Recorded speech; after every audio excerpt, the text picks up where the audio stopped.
Vamos a empezar esta conferencia a modo de resumen sobre el gran engaño. Viene a ser la continuación de la conferencia anterior, de la número 82 de hace un año.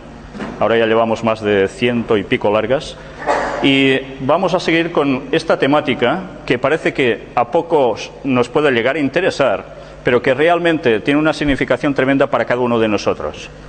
La hemos titulado De Papa a Papa. Y como veis aquí, solo con las imágenes ya tenéis el compendio de lo que vamos a tratar. La oscura verdad sobre los jesuitas y su objetivo. Sabéis que este papa que ha entrado ahora es jesuita. Pues bien, vamos a destapar un poco quiénes son realmente los jesuitas. Antes de la dimisión de Benedicto XVI, vamos a situarnos. Los chinos reciben el año de la serpiente, un periodo que vaticina sabiduría y prudencia. Y diréis, ¿y esto qué tiene que ver? Pues bien, este periodo de la serpiente es el año que ellos esperan, donde pueden cambiar el curso de la historia. Esto lo esperan los chinos, las tradiciones orientales de las que tanto estamos recibiendo sus influjos y que también aceptados están siendo en Occidente actualmente. Pues bien, en este año hay personas de los chinos mismos que están declarando algo muy interesante. Dentro de sus augurios para el nuevo año, Zhang dijo que será un buen año para los negocios, las reparticiones y los asuntos políticos, ya que el único reptil del calendario chino es símbolo de buena fortuna y sabiduría. Esto es la serpiente para ellos. El año de la serpiente es idóneo para arrojar los viejos hábitos y pensamientos, dijo Zhang, sobre el futuro cambio de gobierno. Es el año para reinventarse. Las serpientes cambian de piel y los humanos también podemos hacerlo, resumió. Fijaos que estamos hablando de China, pero es que esto mismo es lo que ha sucedido en el Vaticano. También se han reinventado, se han mudado de piel. Lo han hecho o no con el cambio de papa. Vamos a verlo. Aquí tenéis, llega el año de la serpiente, que además es llamada también el pequeño dragón. Aquí lo tenéis, no son invenciones, y que además coinciden cada vez que sucede este año de la serpiente o del pequeño dragón en marcadas desgracias para la humanidad. Año de la serpiente o pequeño dragón de agua significa cambio y desgracias. Pero también recordemos, y esto ya lo mostramos anteriormente, que hay un lugar donde describe qué es la serpiente o qué es el dragón, que es lo mismo. Y para eso deberíamos recurrir a textos muy antiguos, bíblicos, que son desechados por mucha gente, donde nos dice que es Satanás. A eso es lo que la cultura oriental le rinde tributo. Y que va asociado, cómo no, con el número 13, tal como demostramos en la conferencia anterior. Mirad qué texto tan curioso en Apocalipsis 12:9, donde dice: y fue lanzado fuera el gran dragón, la serpiente antigua, que se llama Diablo y Satanás, el cual engaña al mundo entero. Fue arrojado a la tierra y sus ángeles fueron arrojados con él.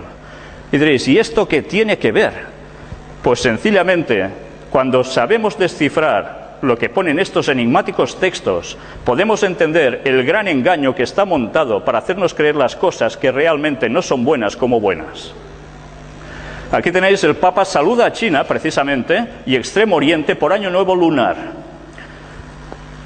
Y aquí él da ese reconocimiento hacia China, hacia los países del lejano Oriente, precisamente en este nuevo año lunar que comenzó el día 10 de febrero. La renuncia de Benedicto XVI viene prácticamente después de todo esto, y es el momento del cambio, de esa transmutación. Dice que renunció por falta de fuerzas. Nosotros en las conferencias demostramos que no es por eso. Hay muchos más factores detrás.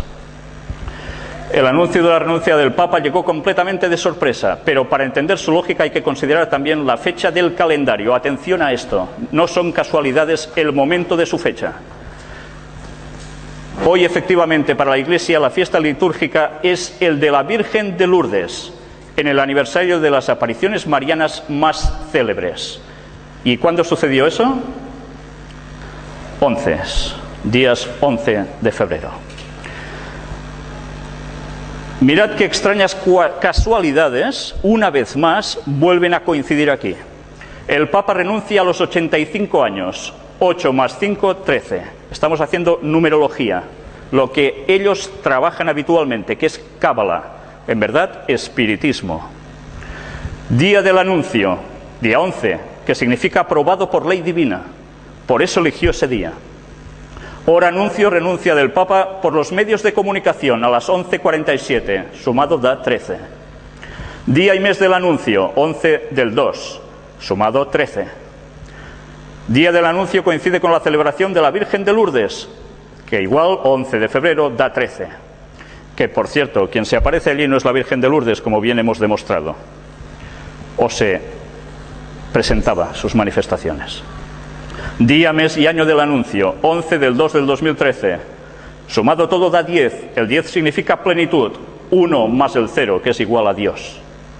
Fecha de emisión, 28 del 2 del 2013. Sumamos todo, nos da 18, que es 3 veces 6, el número de la bestia. Y además es el año de la serpiente o pequeño dragón de agua, que significaba cambio y desgracias. Satanás, número 13. Todas estas casualidades, entre comillas, no se han dado porque sí. ¿Hubo un mal presagio o una señal? ¿Recordáis esto? Fue precisamente cuando el Papa renuncia. Justo se manifiesta este relámpago con un estruendo enorme en la Basílica de San Pedro. Aquí lo tenéis más ampliado incluso. Pero mirad qué texto aparecía en Lucas 10:18, un texto bíblico. Y les dijo: yo veía a Satanás caer del cielo como un rayo. Justo, ¿dónde? En el Vaticano. La elección del Papa Francisco. Ya entramos en el cambio. Jorge Mario Bergoglio, nuevo Papa con el nombre de Francisco. Mirad bien la fecha del recuadro, 13 del 3 del 2013. Aquí lo tenéis, sumado todo, una vez más, nos da 13, y fue en un día 13. 13 es muerte y nacimiento, cambio total, transformaciones, 12 más 1 igual a Mesías. En ocultismo, satanismo, el 13 es Lucifer, Satanás. ¿Estos números han sido casualidades? Recordemos un extracto del gran engaño de la conferencia número 3 del año 2006, cuando hubo el cambio de pontificado de Juan Pablo II a Benedicto XVI. Esto fue en directo, lo grabamos en estos momentos, con este resumen de coincidencias que también todo daba 13. Aquí lo tenéis mejor ilustrado. Serán siempre casualidades, ¿verdad? Aún hubo más números cabalísticos. Hubo la fumata de fogueo. La elección del Papa sigue en el aire, decían. Y esos momentos claves, hubo 33 votaciones. 33 votaciones dicen que hubo hasta que salió elegido el nuevo pontífice. El 11 es aprobado por ley divina, el 3 significa la Trinidad. 11 más 11 más 11 da 33. Aprobado 3 veces por ley divina, por la Trinidad. Pero atención, no la Trinidad cristiana, sino la Trinidad pagana. Eso debemos diferenciarlo y en las conferencias lo explicamos muy bien. Aquí tenéis al nuevo Papa, que precisamente salió al balcón. ¿Recordáis la escena? ¿La estuvisteis siguiendo en directo? Fue muy interesante porque se ven como las luces se encienden de la logia de San Pedro en ese balcón, pero van tardando a salir y no sabíamos por qué. Pero los que estábamos pendientes, los que sabíamos de qué iba el asunto, estábamos pendientes del reloj. Y justo cuando se cumplían las 8 con 13 minutos fue cuando apareció en el balcón. Ni minuto más, ni minuto menos. Además, las 8:23, en horario de tarde, si hacéis la transformación de los números, nos sale también 13. Aquí tenéis algo muy significativo. El jesuita argentino José Mario Bergoglio es el nuevo Papa con el nombre de Francisco. Es el primer latinoamericano y además el primer jesuita en la historia del Vaticano en ostentar el pontificado. Papa Benedicto XVI renuncia a los 85 años, da 13. Elegido Papa Francisco a los 76 años, que también da 13. La elección del Papa Francisco ha sido en la semana número 11 del año. La sede papal ha estado vacante 13 días. Fue ordenado sacerdote de la Compañía de Jesús por Monseñor Ramón José Castellano, arzobispo emérito de Córdoba, en Argentina, un día 13. ¿Y qué más sucedió? ¿Cuándo fue la hora de la fumata blanca? Las 19:06, que son las 7:06 p.m., que una vez más daba 13. Pues bien, además hubo esa intronización el día 19 de marzo, como no, tenía que dar 13, por supuesto. Y ahora vamos a ver precisamente más de esta numerología. Fue, como veis aquí, primer pontífice no europeo de la Iglesia en 13 siglos.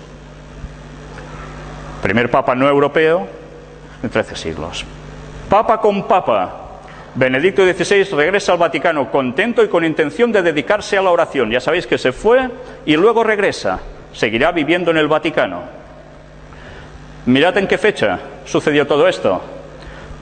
2 de mayo del 2013, sumado todo, evidentemente, ¿qué tenía que dar? Pues 13. El antiguo monasterio de clausura, donde él iba a vivir, fue precisamente instituido un día 13. ¿Y qué sucede también el 13 de mayo? Consagran el pontificado de Francisco a la Jornada Mundial de la Juventud a la Virgen de Fátima. El 13 de mayo en Fátima, el pontificado del Papa Francisco en la Jornada Mundial de la Juventud, que se realizará en Río de Janeiro, en julio de este año, serán consagrados a la Virgen María. Y como demostramos, las apariciones de la Virgen María son apariciones satánicas, no es la Virgen María. ¿Esto a más de uno les sorprende? Mirad las conferencias y veréis la demostración. Mirad cómo además, dice, así el cardenal patriarca le propuso a los obispos portugueses que esta consagración se hiciera el día 13 de mayo. Él mismo lo dijo. Seguimos avanzando para ir un poco más deprisa, vamos muy justos de tiempo. Salen 13 por todas partes, luego en vuestras casas, si tenéis las imágenes, podréis verlo perfectamente. Y vamos a ver esos primeros signos visibles de humildad de este nuevo Papa, que realmente están sorprendiendo y embaucando a muchas personas. ¿Qué empieza a hacer esta persona? Pues empieza a tener esos signos de sencillez, de energía, de humildad. Todos los cronistas hablan sobre ello. Incluso hay gente que se dedicó a poner en internet estas 7 diferencias básicas entre un papa y el otro, que rompía moldes de algo que parecía muy solemne y muy rico a algo que parece súper sencillo. El cambio está dando su efecto. Las personas están aceptando realmente que va de humildad. Él y todo el nuevo pontificado. Todo el mundo en pos de la bestia. ¿Qué estoy diciendo yo ahora aquí? Mirad, 132 países participaron en el inicio de papado de Francisco. Tenéis a la izquierda a Joe Biden, de Estados Unidos, católico. Tenéis a la derecha a Angela Merkel, luterana, pero totalmente diciendo las mismas cosas que el papado está diciendo. Y en medio tenéis al jesuita Mariano Rajoy y al príncipe Felipe también, que estudió en la escuela de jesuitas. ¿Cómo no? ¿De dónde estaba sacada la expresión bestia? Pues mirad, otra vez recurrimos a Apocalipsis, capítulo 13, versículos 3 y 4. Son profecías. Vi una de sus cabezas como herida de muerte, pero su herida mortal fue sanada, y se maravilló toda la tierra en pos de la bestia. Os haré un poco de resumen. En 1798 la historia dijo que el general Berthier, por orden de Napoleón, cogió al Papa y lo encerró, y parecía que el Vaticano se acabó. Pocos meses después, esa herida mortal es sanada, y su auge vuelve a surgir cada vez con más fuerza. Hasta el punto que la profecía dice que toda la tierra irá en pos de la bestia. Y adoraron al dragón que había dado autoridad a la bestia. ¿El dragón quién es? Hemos visto, Satanás, ¿lo recordáis? Y adoraron a la bestia diciendo, ¿quién como la bestia y quién podrá luchar contra ella? Si tenéis dudas de esto, mirad las conferencias y veréis qué detalles impresionantes narra la historia al respecto. Totalmente no se puede llevar la contraria a lo que es historia y profecía. Mirad esta imagen, Papa Francisco con la cruz quebrada y su escudo papal. Mostramos que esta cruz quebrada es del siglo VI, ahora hablaremos de todo esto, y este es el escudo papal, con una insignia en medio muy interesante. Mirad que surge de este libro, de Piers Compton, un católico declarado, y nos narra de dónde surge la cruz partida. Este crucifijo torcido es un símbolo siniestro usado por los satanistas en el siglo VI, que había sido revivido para la época del Vaticano II. Esta era una cruz torcida o rota, en la cual se mostraba una figura repulsiva y distorsionada de Cristo, que los practicantes de la magia negra y brujos de la Edad Media habían usado para representar el término bíblico marca de la bestia. Así no solo Pablo VI, sino sus sucesores llevaron ese objeto y lo sostuvieron para que fuera reverenciado por las multitudes. Y las personas, cuando él pasa con este crucifijo, ¿qué hacen? Se postran. ¿Culto a quién? ¿A Dios? No, a Satanás. Los jesuitas mirad ahora un poco de historia. Fueron expulsados de muchas naciones. ¿Sabíais esto? Esto no nos lo enseñan en las escuelas normalmente, ni tampoco se nos dicen las razones. ¿Por qué es? ¿Porque eran tan buenos que, al ser tan buenos, sobraban allí? Podéis buscar en cualquier sitio un poco bien documentado sobre la expulsión de los jesuitas. Veréis que están expulsados prácticamente de un montón de países. Incluso desde España también fueron expulsados. Pero todo esto tiene una explicación. Y la iremos viendo ahora en breve. En España la Compañía de Jesús quedó en situación de ilegalidad como consecuencia de la aplicación del artículo 26 de la Constitución de la Segunda República Española de 1931. Atención al año, relativo al cuarto voto de obediencia al Papa. Ahora veremos qué es el cuarto voto de obediencia al Papa. En 1931 son expulsados. ¿Qué sucede pocos años después en España? ¿Lo recordáis? La Guerra Civil Española. ¿Qué ha sucedido después de cada país donde han sido expulsados los jesuitas? Una guerra. Y ellos, al cabo de nada, vuelven otra vez allí. Estad atentos a Corea, porque en Corea sucedió lo mismo. Y aquí tenéis el Papa Negro, que es Adolfo Nicolás, el general superior de los jesuitas. Sabéis que ellos funcionan como una orden militar. Y a la derecha el Papa Blanco. ¿Quién manda en verdad? ¿El Papa Blanco o el Papa Negro? El Papa Negro es el general de la orden, el otro no. Y ahora vamos a ver el juramento de los jesuitas, y que es la verdadera causa de su expulsión. Lo que vais a ver ahora está extraído de las palabras de Alberto Rivera, un ex jesuita que, por decir lo que dijo, le costó el envenenamiento y su muerte. Estad atentos a lo que ahora vais a ver. El lado oculto de los jesuitas, su juramento extremo. ¿Veis su insignia? Luego hablaremos un poco. En este extracto nos dice: el propósito de la orden jesuita, formalmente establecido por el Papa en 1540, es destruir la reforma protestante. Ellos lo llaman la contrarreforma.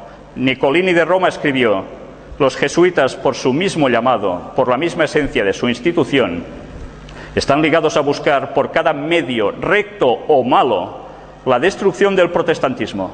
Esta es la condición de su existencia, el deber que ellos deben cumplir o cesar de ser jesuitas. Y aquí tenéis de dónde está extraído, 1894.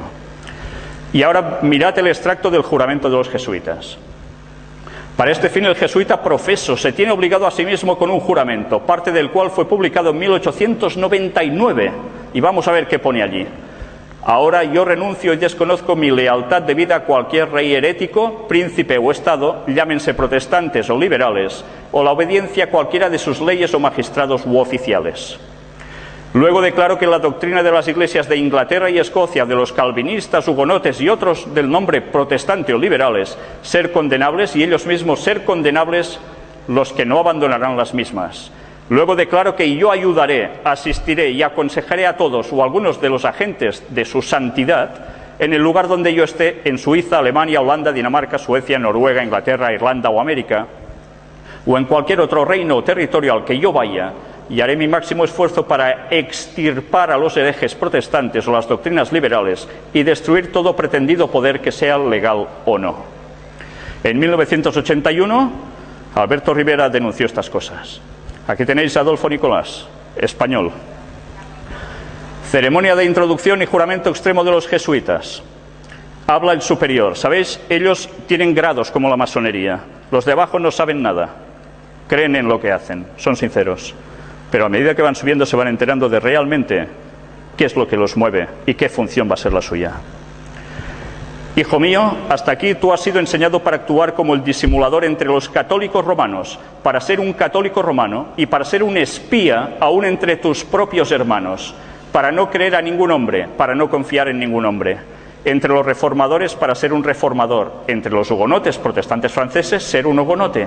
Entre los calvinistas, ser un calvinista. Entre los protestantes, aquellos que protestan y están en desacuerdo con la institución católica romana, generalmente ser un protestante. Y obtener su confianza y buscar aún predicar desde sus púlpitos. Y denunciar con toda la vehemencia, emoción violenta, en tu temperamento a nuestra santa religión y al Papa, y aún descender tan bajo como para llegar a ser un judío entre los judíos, para que tú puedas estar habilitado a reunir toda la información para el beneficio de tu orden como un fiel soldado del Papa. ¿Sabéis qué es esto? Infiltración. Se harían pasar por protestantes, como grandes predicadores incluso. Se pondrían también, no solo esto, porque hay más, en política, para llevar al pueblo al objetivo que ellos pretenden, la sumisión al Vaticano. Y sigue hablando de todo lo que harían, y la verdad es que es realmente escalofriante, porque hablan de que si conviene matar, matarán. Casi nada. Todo esto lo podréis ver en detenimiento en vuestras casas. Mónita secreta de los jesuitas o instrucciones reservadas, esto aún se puede encontrar. ¿Era secreto? Se destapó. Aquí lo tenéis. Y aquí es donde Alberto Rivera explicó todas sus experiencias. Mirad que también apareció aquí. Los jesuitas fueron hace años expulsados de los territorios de España por conspirar gravemente contra el Estado y la autoridad del soberano, a costa de quien al mismo tiempo vivían y se expandían.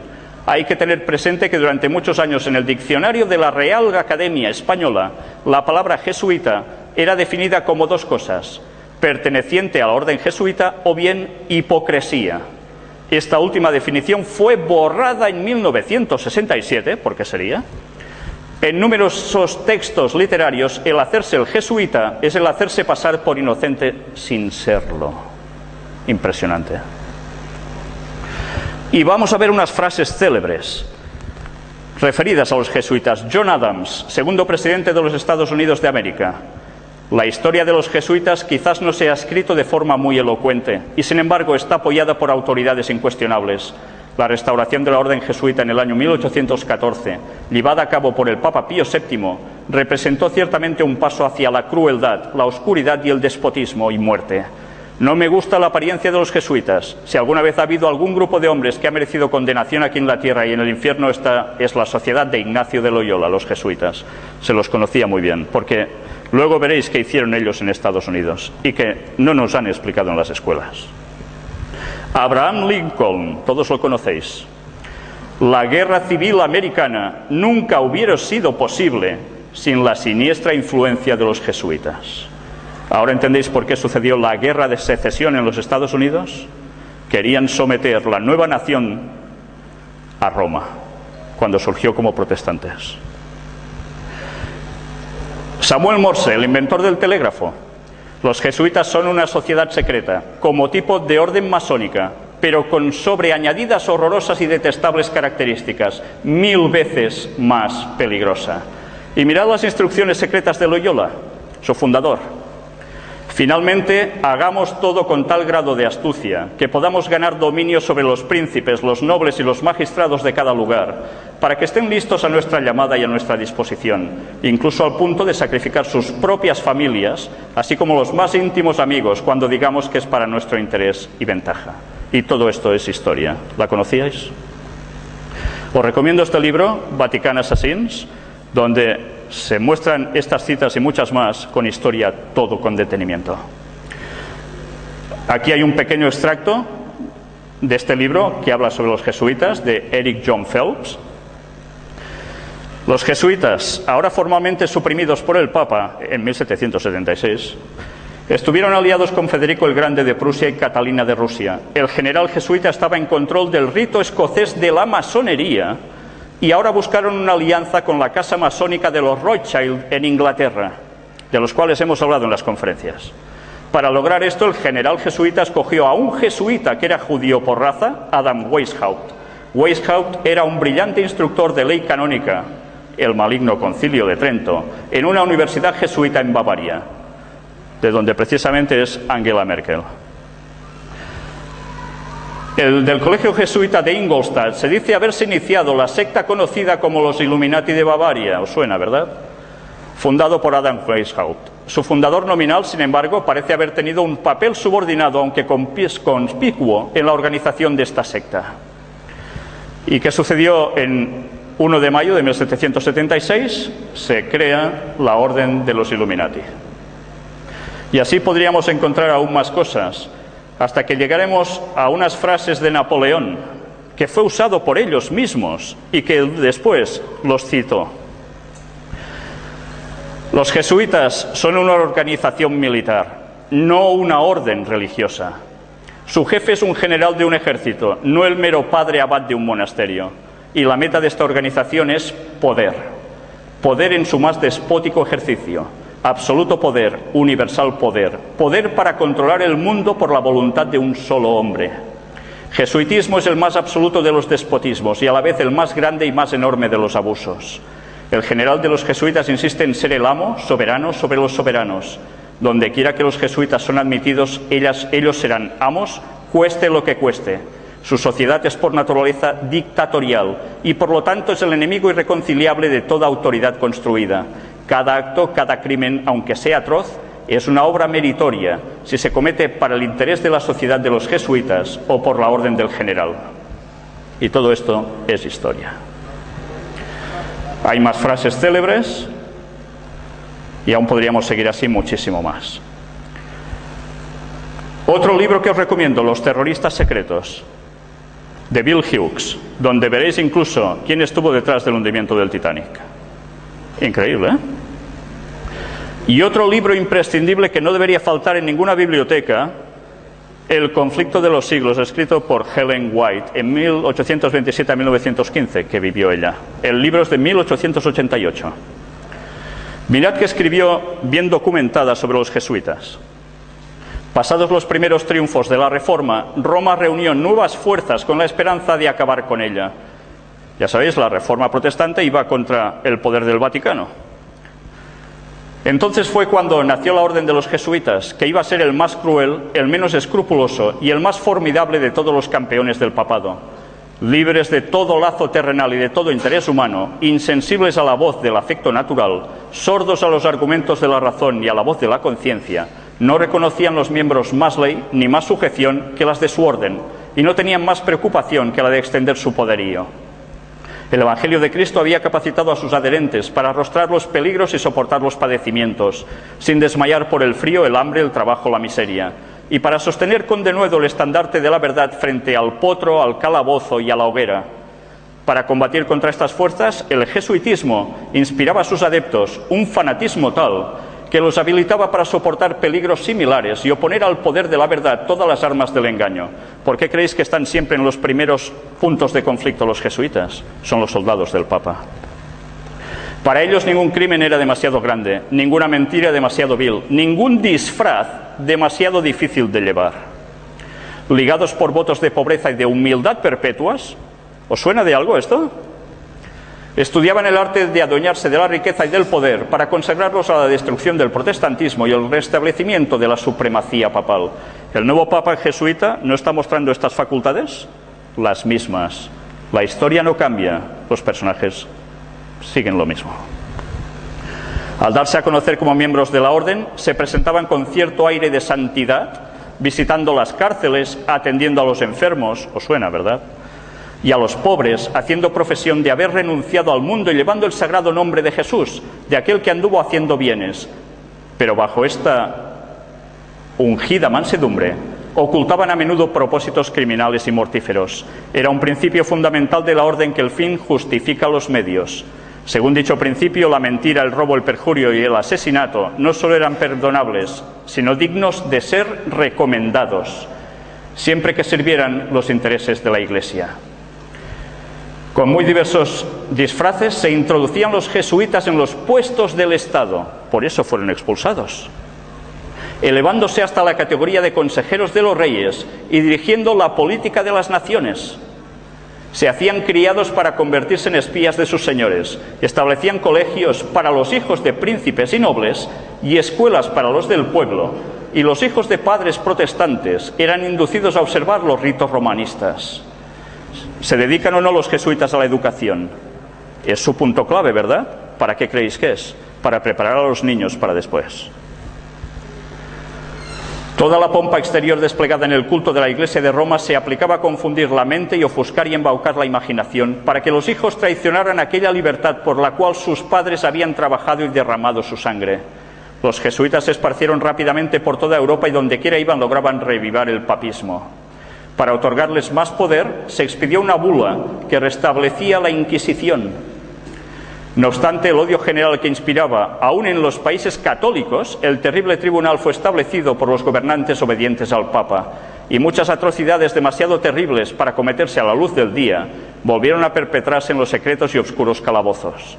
En muchos países, miles y miles de representantes de la flor y nata de la nación, de los más puros y nobles, de los más inteligentes y cultos, de los pastores más piadosos y abnegados, de los ciudadanos más patriotas e industriosos, de los más brillantes literatos, de los artistas de más talento y de los artesanos más expertos, fueron asesinados o se vieron obligados a huir a otras tierras. Y ahora los jesuitas vuelven a tener el poder.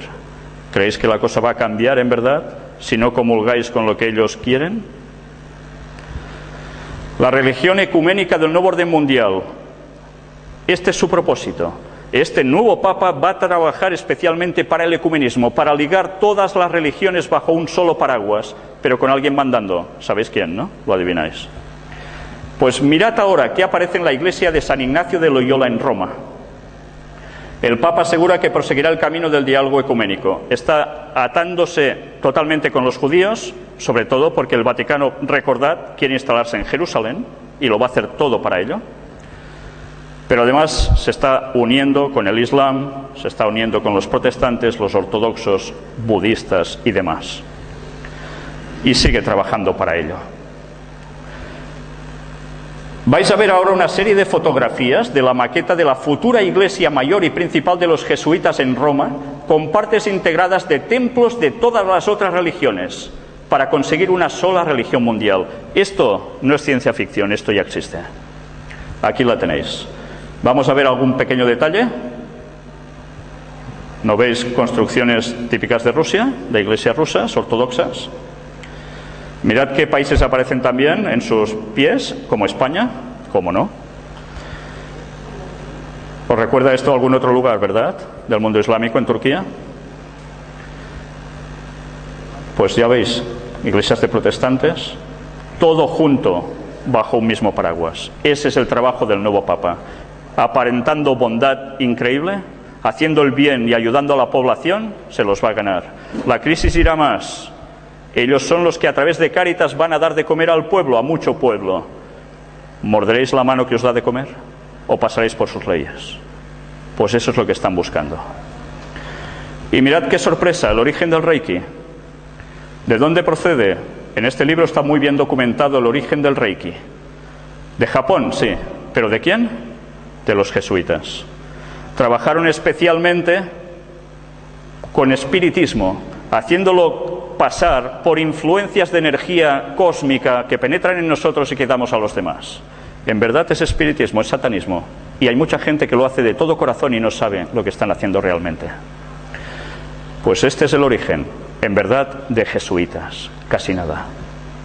Por tanto, si queréis información, mirad todo el apartado en las conferencias sobre puertas dimensionales, donde veréis qué cantidad de distintas materias se están utilizando para llevar a la gente a todo esto, a través del movimiento de la nueva era, y no nos estamos ni enterando. Pero claro, decir estas cosas sé que no gustan, pero hay que decirlas.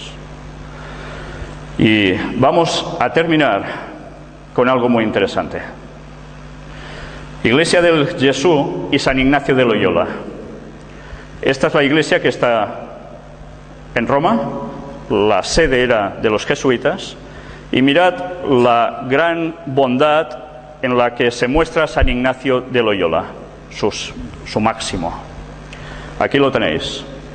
Esto es en el pórtico, en la entrada, una mano extendida con cabeza mística, mirando arriba, pero ¿qué está pisando? ¿El suelo? Con un pie sí, pero con el otro está pisando la cabeza de un protestante. Y después nos hablan de ejercicios espirituales para crecer y acercarse a Dios. Este es el líder de los jesuitas, a quien el Papa obedece y quien va a mandar el mundo, y va dentro de poco a preparar una gran fiesta para todos, que os recomiendo que, como no veáis las conferencias, os van a pillar de lleno. Y esta es su insignia, IHS. Pero mirad que aparece también dentro una escultura donde se ve a la religión flagelando a la herejía, a los protestantes, pobrecillos, flagelándolos. Interesante bondad, ¿verdad? y la cara de horror mientras son flagelados. ¿Sabéis? La historia se va a repetir. Sed conscientes de lo que ahora estáis oyendo, porque dentro de pocos años estas escenas volverán. Porque ellos están detrás de la Unión Europea, están detrás de muchos de los gobiernos actualmente, trabajando a través de las sociedades secretas, para llevar el mundo al nuevo orden mundial. ¿Por qué están saliendo los casos de corrupción ahora por todas partes? Para que la gente vea que por la política no se solucionan las cosas. Hace falta un líder de la moral. Y mirad las frases de todos los primeros presidentes de cada nación. ¿Quién están haciendo referencia que es el líder de la moral? El Papa. Trabajan para él. Ahora entenderéis por qué las cosas van por el camino que van. Y por qué todos estos casos se están saliendo precisamente ahora, cuando toda la vida ha sucedido lo mismo. Y mirad el emblema de los jesuitas. Fijaos bien en los detalles. ¿Veis un sol, como la bandera argentina, que fue hecho por los masones precisamente? ¿Por qué será ese paralelismo? ¿Veis algo debajo de las tres letras? ¿Veis tres clavos? Mirad, sacado de la Universidad de Navarra, extraído de allí, la historia de la Universidad de Navarra, que fue de dónde procede, pues del Opus Dei. Mirad qué explicación dan, tan interesante, que nos va a servir como guinda del pastel. Ellos hablan de los signos gráficos de escritura, y mirad que aparece en el alfabeto hebreo. ¿Veis la letra de la izquierda? Es la sexta letra del alfabeto, se llama Vav. La palabra Vav significa clavo.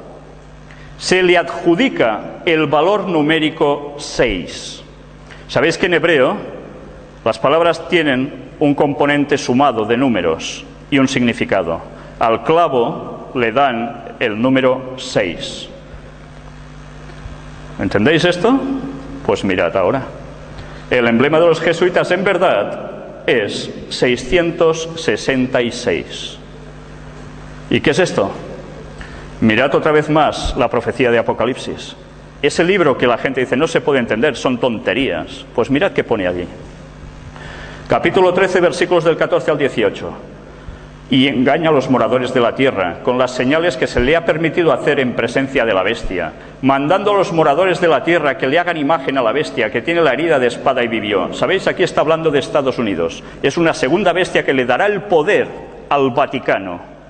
Sed conscientes de esto. Obama es un jesuita, lo han subido los jesuitas, es un masón de grado 32, no sé si ha llegado al 33 o lo ha superado, pero están trabajando todos para el Vaticano. Y se le permitió infundir aliento a la imagen de la bestia, para que la imagen hablase y hiciese matar a todo el que no la adorase.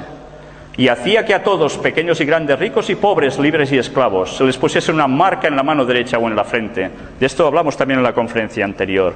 Van a hacer que todo el mundo vuelva a observar el domingo como día de reposo, el día de adoración al sol pagano, el día de adoración a Satanás. No es el día del Señor.